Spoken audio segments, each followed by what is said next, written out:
Welcome back. હવે વાત કરીએ ભાવનગર જિલ્લામાં આ વર્ષે થયેલા ખરીફ પાકના વાવેતર વિશે।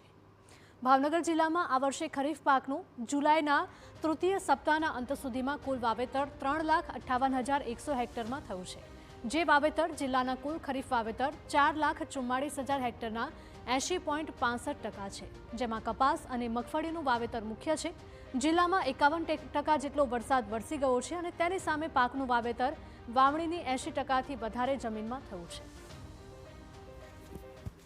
કે અમને સરકાર તરફથી એમના પોષકક્ષણ ભાવ અમને મળી રહે અને ટૂંકમાં 4-5 મહિનાની મહેનત હોય ખેડૂતની અને જ્યારે પાકે ત્યારે ભાવ ટૂંકમાં નથી પૂરતા મળતા।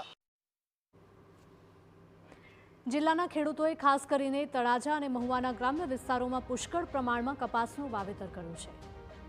આ ઉપરાંત મગફળીનું પણ વાવેતર મોટા પાયે કરવામાં આવ્યું છે, જેથી ખેડૂતોને આશા છે કે આ વર્ષે વરસાદ સારો હોવાથી કપાસ મગફળીનો પાક પુષ્કળ પ્રમાણમાં આવી શકે તેમ છે।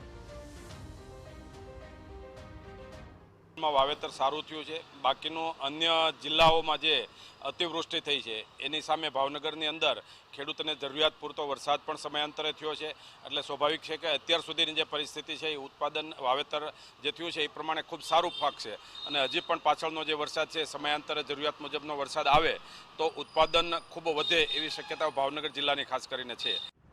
સારા વાવેતરના કારણે કપાસનો ભાવ પણ સારો મળશે તેવી ખેડૂતોને આશા છે। સારા વાવેતર મામલે જિલ્લા ખેતીવાડી અધિકારીએ પણ TV9ને જણાવ્યું હતું કે આ વર્ષે જિલ્લામાં ત્રીજા ક્રમે કપાસનું વાવેતર થયું છે, જે ખૂબ જ સારી વાત કહી શકાય।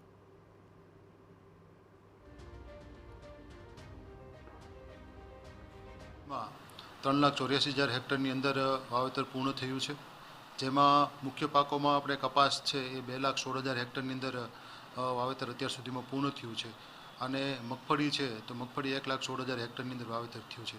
જે કુલ વાવેતરની સાપેક્ષમાં કપાસ છે એ આપણે 56% જેવું કપાસનું વાવેતર થાય છે અને અત્યારે ખરીફ સિઝન છે એ ખરીફ સિઝન હવે વાવેતરની સિઝન અંત તરફ હોય એટલે બાકીનો જે વિસ્તાર છે એમાં ઘાસચારો અને શાકભાજી જેવા પાકોનું પણ વાવેતર ખેડૂતો હવેથી કરશે।